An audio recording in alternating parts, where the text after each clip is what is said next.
নমস্কাৰ ক্লাছ 8 তোমালোকৰ English textbook Sunbeam English reader 3 lesson 2 My Native Land কবিতাটি লৈ আছো।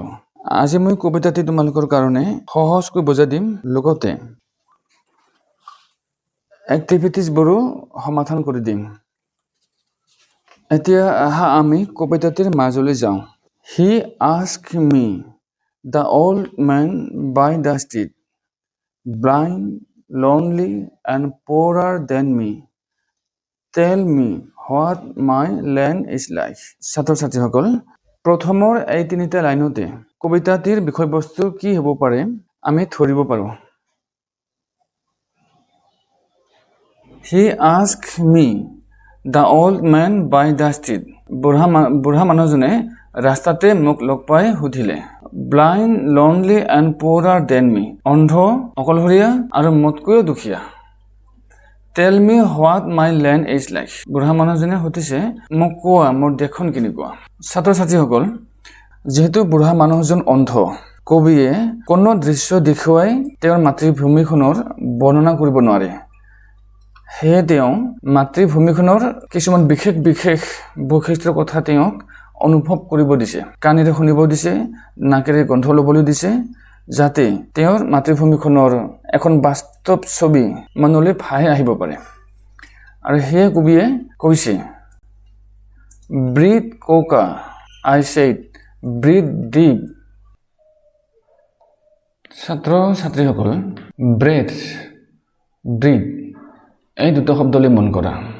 দ্বিতীয়টোত ই আখৰটো অতিৰিক্তকৈ আছে, এইটোৰ কাৰণে ইয়াৰ উচ্চাৰণটো হ'ল ব্ৰীথ, এইটো ব্ৰেথ। ব্ৰেথ মানে উশাহ নিশাহ লোৱা কামটো বুজাইছে, কিন্তু ব্ৰীথ এইটো বুজাইছে একশ্যন বুজাইছে, উশাহ ল'বলৈ দিয়া। ব্যৱহাৰটো মন কৰিবা। মই ক'লো, কোকা দেখো, গভীৰভাৱে উশাহ লোৱা। The warm air that reminds you of your childhood friends. সেই গৰম বতাহজাক যি তোমাক তোমাৰ সৰুকালৰ বন্ধুবোৰৰ কথা মনত পেলাই দিয়ে। Is what your land is like. এনেকুৱাই হৈছে তোমাৰ দেশ। কবিয়ে বুঢ়া মানুহজনক তেওঁৰ সৰুকালৰ বন্ধুবোৰৰ কথা মনত পেলাই দিছে, যাতে সৰুকালৰ কথা মনত পৰিলেই তেওঁৰ অতীতৰ ছবিখন মনলৈ ভাহি আহে।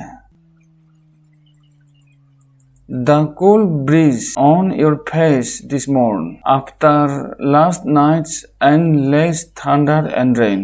যোৱা ৰাতিৰ প্ৰচণ্ড ধুমুহা বৰষুণৰ পিছত আজি পুৱা তোমাৰ মুখত লাগি থকা এই ঠাণ্ডা বতাহজাক is the peaceful breath of your land. এয়াই হৈছে শান্তিৰ উশাহ। ছাত্ৰ ছাত্ৰীসকল, আগদিনা ৰাতি ধুমুহা বৰষুণ হৈছিল, পিছদিনা পুৱালৈকে বতৰ ভিজা সেমেকা আছিল, ঠাণ্ডা বতাহ মুখত লাগি আছিল।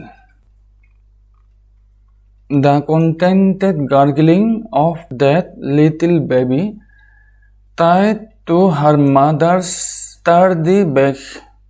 মাকৰ কটকটীয়া পিঠিখনত বান্ধি লোৱা সেই সৰু কেঁচুৱাটোৰ আনন্দ মনেৰে কৰা হাঁহি ফূৰ্তিৰ মাতেই হৈছে is the soil of which your land is made. মাটি যাৰ দ্বাৰা তোমাৰ দেশখন গঢ়ি উঠিছে। তাৰমানে মাকে অজস্ৰ পৰিশ্ৰম কৰিও সন্তানক পিঠিত লৈ সন্তানক নিৰাপত্তা দিয়ে। সেই শক্তি দিয়া দেশেই হৈছে তোমাৰ দেশ। The chorus of the cuckoo and sparrows as they play around the treetops near.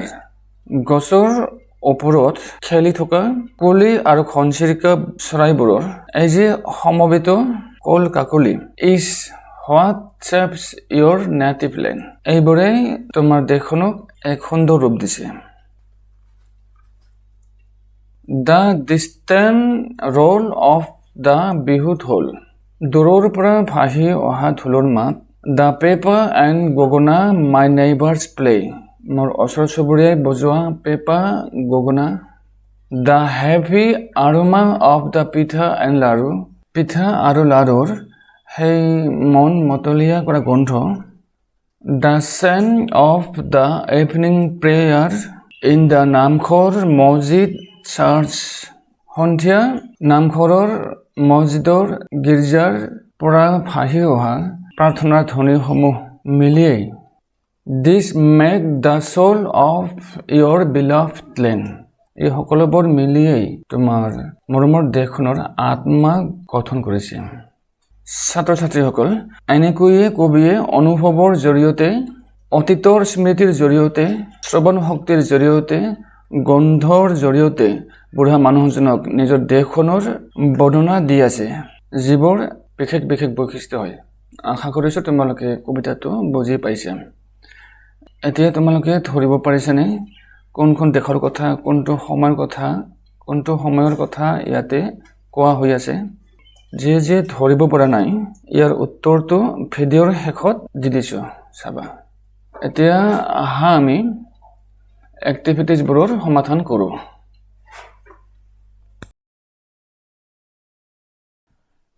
Activities 1. Read the poem and answer the following questions. কবিতাটো পঢ়ি তলৰ প্ৰশ্নসমূহৰ উত্তৰ কৰা A. What does the old man ask the poet? বুঢ়া মানুহজনে কবিক কি সুধিছে 1A. Answer. The old man asked the poet to tell him what his native land is like.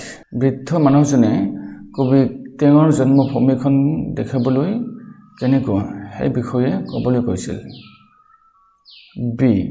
Why does the old man ask the question to the poet? বৃদ্ধ মানুহজনে কবিক এই প্ৰশ্নটো কিয় সুধিছে Answer. The old man asked this question because he is blind. বৃদ্ধ মানুহজন অন্ধ আছিল সেইবাবে তেওঁ কবিক এই প্ৰশ্নটো সুধিছিল C. How does the poet address the old man? What does that form of address mean?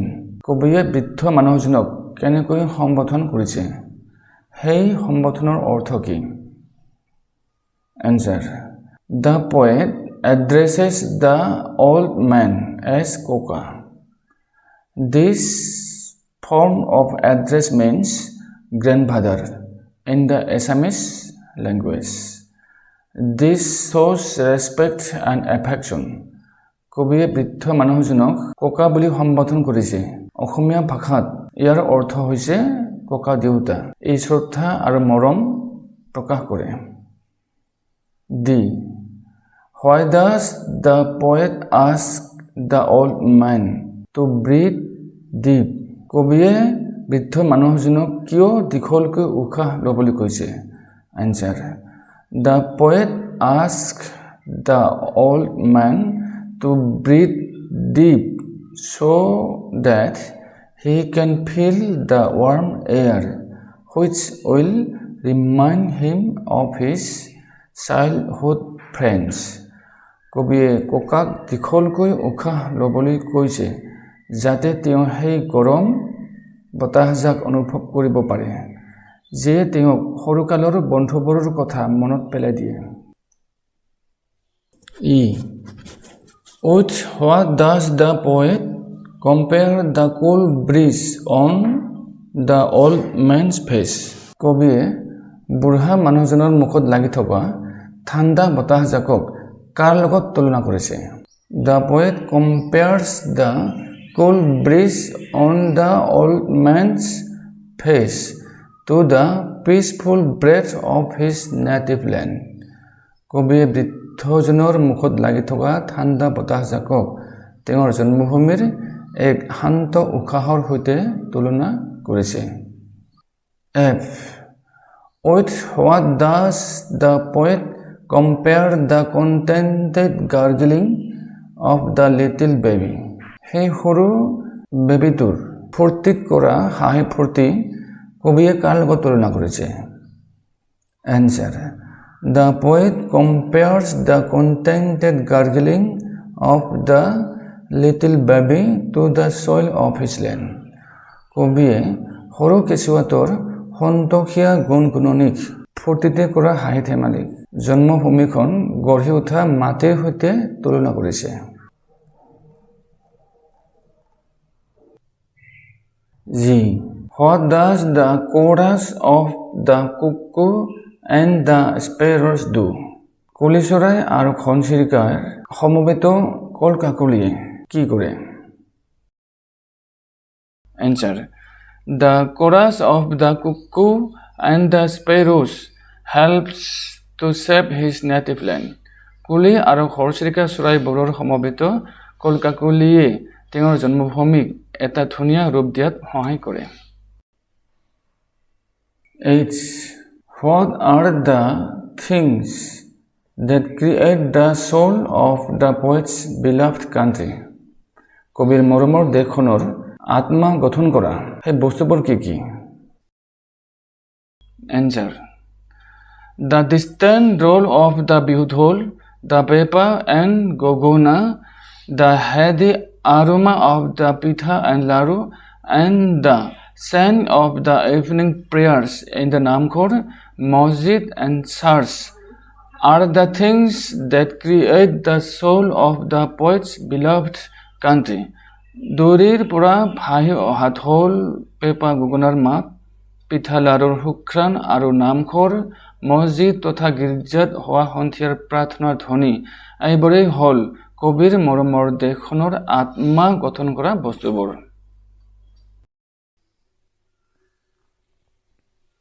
2 number. A brief summary of each of the stanzas of the poem has been given below. কবিতাটোৰ প্ৰতিটো stanzar a brief summary এটা চমু সাৰাংশ তলত দিয়া আছে। ছাত্ৰ ছাত্ৰীসকল, কবিতাটোত 6টা stanza আছে। 1, 2, 3, 4, 5, 6টা। প্ৰতিটো stanzar মূল ভাৱটো অৰ্থাৎ এই stanzaটোইনো কি কৈছে? A, B, C, D, E এৰে যিকোনো এটাত আছে। এতিয়া তুমি এত থকা এই মূল ভাৱটো তুমি পঢ়িব লাগিব। পঢ়ি পেলাই কবিতাটোৰ কোনটো stanzar হয় তুমি সেই stanzar নম্বৰটো এটা লিখিব লাগিব। Match the stanzas with the given summaries. Mention the stanza number alongside the correct summary. এতিয়া সেই stanzar নাম্বাৰটো এই খালী বক্সত লিখিব লাগিব। তোমালোকৰ কাৰণে মই এনসাৰবিলাক দি দিছোঁ।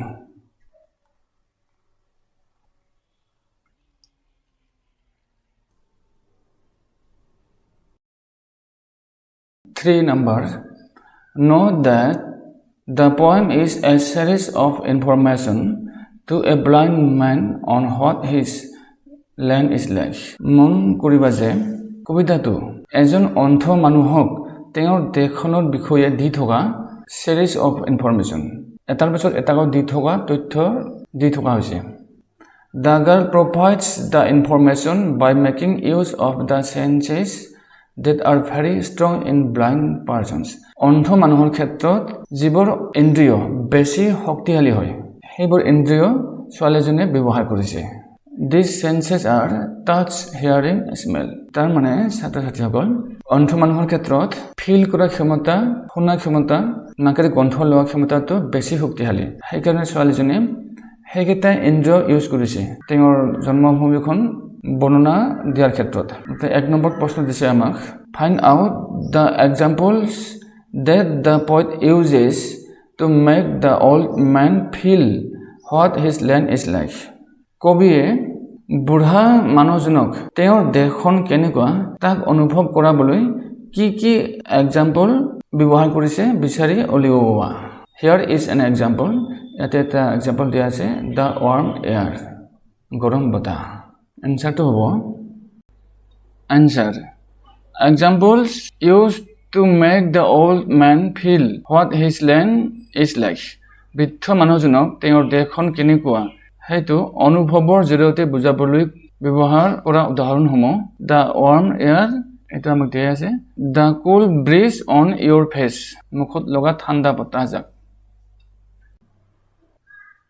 2 number, find out the examples that the poet uses to make the old man hear the sounds to understand what his land is like. কবিয়ে বুঢ়া মানুহজনক শ্ৰৱণৰ জৰিয়তে অনুভৱ কৰাবলৈ কি উদাহৰণ ব্যৱহাৰ কৰিছে বিচাৰি উলিওৱা। এনসাৰ, শ্ৰৱণৰ জৰিয়তে অনুভৱ কৰাবলৈ কবিয়ে 1 2 3 4 5 6 ছয়টা উদাহৰণ ব্যৱহাৰ কৰিছে। এ, last night's endless thunder, যোৱা ৰাতিৰ ধুমুহা গৰ্জন, the contented gargling of that little baby, the chorus of the cuckoo and sparrows, the distant roll of the bihu dhol, the pepper and gogona my neighbors play, the scent of the evening prayer in the namkhor masjid church. এইকেইটা উদাহৰণ ব্যৱহাৰ কৰিছে। 3. Find out the examples that the poet uses to make the old man smell what his land is like. তেওঁ দেশখন কেনেকুৱা গন্ধৰ জৰিয়তে অনুভৱ কৰাবলৈ কবিয়ে কি উদাহৰণ ব্যৱহাৰ কৰিছে।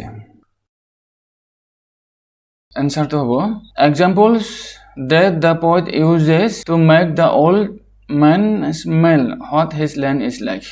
বৃদ্ধ মানুহজনক তেওঁৰ দেশখন কেনেকুৱা সেইটো ঘ্ৰাণৰ জৰিয়তে বুজাবলৈ ব্যৱহাৰ কৰা উদাহৰণসমূহ। The heady aroma of the পিঠা and লাৰু, পিঠা আৰু লাৰুৰ মন মতলীয়া কৰা গোন্ধ, এটাই ব্যৱহাৰ কৰিছে। 4 number, was the old man able to guess the season when the poet described what his land was like? কবিয়ে যেতিয়া তেওঁৰ দেশখন কেনেকুৱা বৰ্ণনা কৰিছিল বুঢ়া মানুহজনে ধৰিব পাৰিছিল নে কি ঋতু আছিল, কোনটো সময়ৰ কথা কৈ থকা হৈছিল? কবিয়ে যেতিয়া তেওঁৰ দেশখন কেনেকুৱা বৰ্ণনা কৰিছিল বুঢ়া মানুহজনে ঋতুটো অনুমান কৰিব পাৰিছিল নে? এইটো আছিল মোৰ প্ৰশ্নটো। এনসাৰটো yes, the old man was able to guess the season. He understood that it was the Bohag Bihu or spring season. হয়, ককাগৰাকীয়ে ঋতুটো অনুমান কৰিব পাৰিছিল। তেওঁ জানিছিল যে এয়া বহাগ বিহু বা বসন্ত ঋতু আছিল। 4 number, here are some words from the poem. Match the words in column A with their meanings in column B. column A লগত column B মিলাব লাগে শব্দ অৰ্থ। তোমালোকৰ কাৰণে মই মিলাই দিছোঁ। morning, contented, satisfied, gargling, happy sound made by babies, chorus, singing or speaking in the same time, aroma মানে strong pleasant smell, sturdy, strong and firm.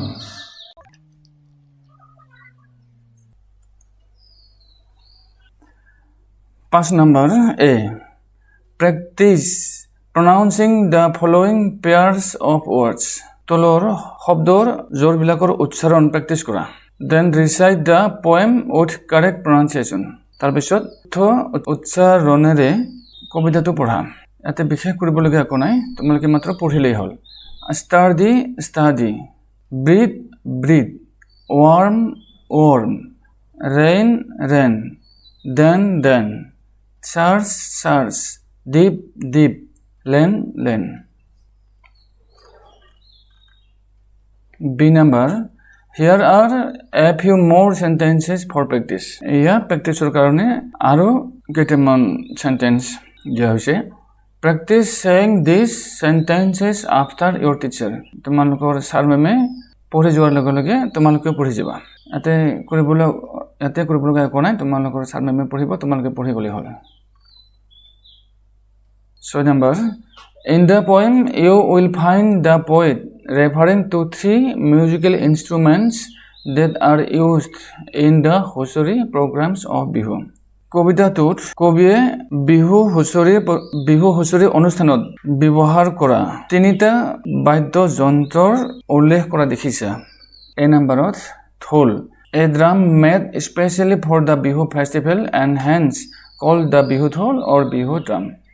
বিশেষভাৱে বিহু উৎসৱৰ কাৰণে তৈয়াৰ কৰা ঢোল ইয়াক বিহু ঢোল বিহু ড্ৰাম বুলি কোৱা হয়। A type of pipe made out of buffalo horn played during হুঁচৰি। হুঁচৰিৰ সময়ত বজোৱা মহৰ শিঙৰ পৰা তৈয়াৰী এক প্ৰকাৰৰ পাইপ গগনা। A type of string musical instrument তাৰ যুক্ত এবিধ বাদ্যযন্ত্ৰ belonging to the harp family তাৰ যুক্ত বাদ্যযন্ত্ৰ পৰিয়ালৰ অন্তৰ্গত।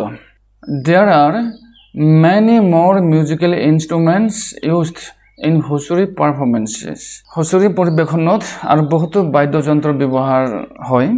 Find more about them and write down the words naming the instruments and their meanings সেইবোৰৰ বিষয়ে অধিক তথ্য বিচাৰি উলিওৱা আৰু বাদ্যযন্ত্ৰৰ নাম আৰু তাৰ অৰ্থ লিখিবা।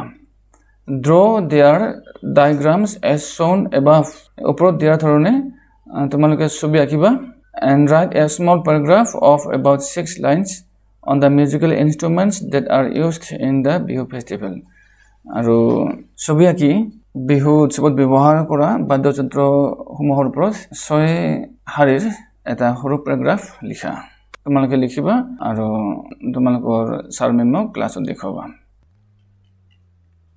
7 number write a letter to your friend inviting her to your house during the Rongali Bihu holiday Rongali বিহুৰ বন্ধুক তোমাৰ নিজৰ ঘৰলৈ নিমন্ত্ৰণ কৰি এখন চিঠি লিখা। Include in your letter what special food items will be made তোমাৰ চিঠিখনত তুমি কি বিশেষ খাদ্য সামগ্ৰী তৈয়াৰ কৰিবা সেইটো ইনক্লুড কৰিবা। What rituals will be followed and so on কি ৰীতি-নীতি পালন কৰা হ'ব ইত্যাদি চিঠিখনত লিখিবা। You may use the following format এই তলত দিয়া ফৰমেটখনৰ মতে লিখিলে হ'ব। এতে তোমাৰ এড্ৰেছ লিখিবা, তোমাৰ বন্ধুৰ নাম লিখিবা, সম্বোধন কৰিবা, এনেকৈ লিখি গ'লে হ'ল। তোমালোকৰ কাৰণে মই ৰেডি কৰি দিছোঁ।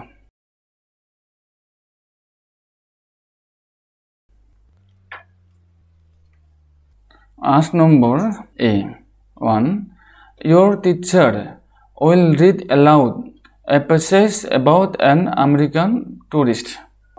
তোমালোকৰ ছাৰ মেমে এজন আমেৰিকান টুৰিষ্টৰ ওপৰত লিখা এটা পেছেজ পঢ়িব। Listen to it carefully. পেছেজটো মনোযোগেৰে শুনিবা।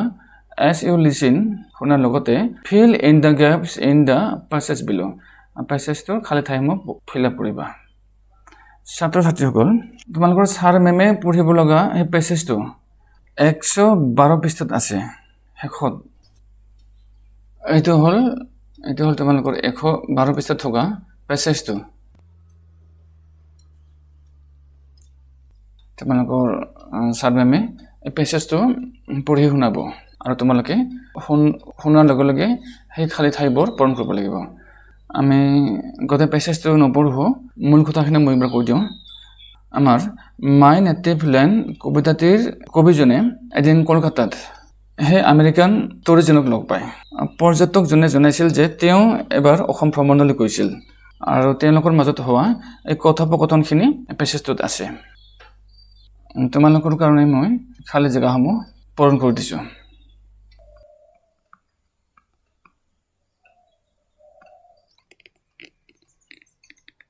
2 number answer the questions below by recalling the information from the passage read out by your teacher.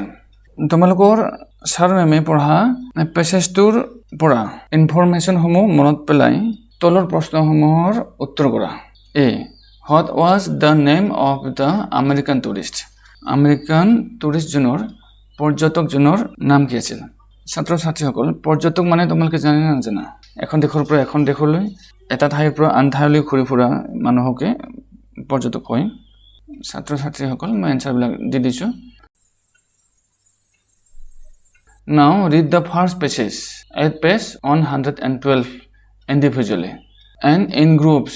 এতিয়া 112 পৃষ্ঠাত থকা অংশটো তুমি অকলে অকলে পঢ়া বা গ্ৰুপ হৈ পঢ়া and write a dialogue between the tourist and the author আৰু পৰ্যটকজন আৰু লিখকজনৰ মাজত সংলাপ দিয়া তাৰমানে এজনে সেইজনৰ কথোপকথন দেখুওৱা use the information and enact it in the form of a role play before the class আৰু এই ইনফৰমেশ্যন সমূহ ব্যৱহাৰ কৰি শ্ৰেণীৰ আগত ইয়াক নাটকৰ দৰে ৰোল কৰা অৰ্থাৎ এজনে পৰ্যটক হ'ব আৰু এজনে লেখকজন হ'ব এতিয়া দুজনে ক্লাছত কথা ক'ব you can add additional information to make the role play more interesting তোমাৰ ৰোল প্লেটো অধিক আকৰ্ষণীয় কৰিবলৈ তুমি অতিৰিক্তকৈ আৰু কিবা তথ্য এড কৰিব পাৰা the role play must begin with a proper introduction between the author and the tourist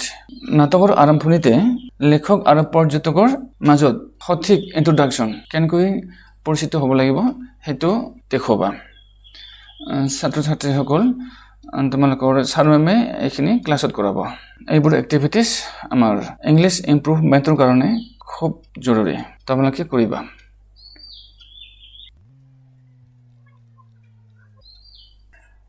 9 number the poem My Native Land refers to the chorus of cuckoos and sparrows মোৰ জন্মভূমি কবিতাটোৱে কুলি আৰু ঘৰচিৰিকাৰ সমবেত সংগীতক বুজাইছে The English language has a variety of words to denote the sounds made by birds and animals ইংৰাজী ভাষাত চৰাই আৰু জীৱ-জন্তুৰ মাত বুজাবলৈ বিভিন্ন ধৰণৰ ইংৰাজী শব্দ আছে for example cuckoos coo and sparrows chirp these words are called onomatopoeic এই শব্দবিলাকক onomatopoeic বুলি কোৱা হয় because they sound similar to the actual sounds কাৰণ এইবোৰে actual মাতৰ লগত মিল খায় look at the onomatopoeic words in the box given below তলৰ বক্সত onomatopoeic শব্দবোৰলৈ চোৱা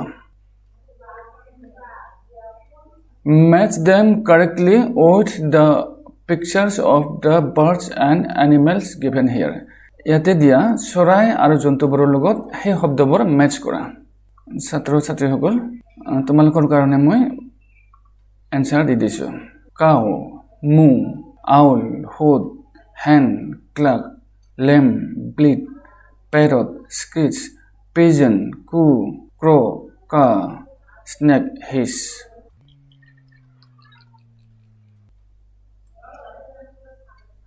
10 number let's learn some grammar অলপ grammar শিকো আহা read this sentence to পঢ়া the old man said to me tell me what my land is like note that tell me what my land is like মন কৰিবা tell me what my land is like is an imperative sentence it whole imperative sentence imperative sentences express orders requests instructions etc imperative sentence আদেশসূচক অনুৰোধসূচক নিৰ্দেশনা দিয়া আদি প্ৰকাশ কৰে when we send imperative sentences to indirect narration we use to direct or indirect তেতিয়া আমি to use কৰো The old man asked me to tell him what his land was like. আমি এনেকৈ to use কৰো indirect sentenceত ছাত্ৰ ছাত্ৰীসকল direct নেৰেশ্যনৰ পৰা indirect নেৰেশ্যনলৈ change কৰা শিকিবলৈ কিছু সময়ৰ প্ৰয়োজন হয় এই ভিডিঅ'ত আমি সেইবোৰ ডিটেইলছ আলোচনা নকৰো অন্য এটা ভিডিঅ'ত অকল নেৰেশ্যনক লৈয়ে ক্লাছ কৰিম আজি মই এই সেন্টেন্স কেইটাৰ মাত্ৰ তোমালোকৰ কাৰণে সমাধান কৰি দিম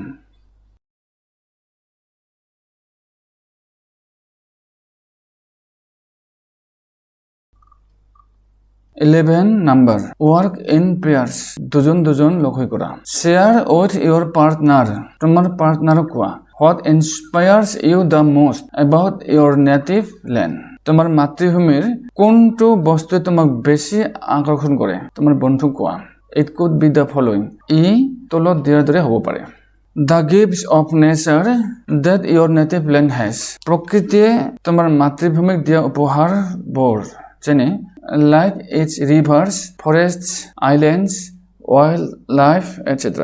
ইয়াৰ নদীসমূহ, অৰণ্য, দ্বীপসমূহ, বনৰীয়া জীৱ-জন্তু ইত্যাদি।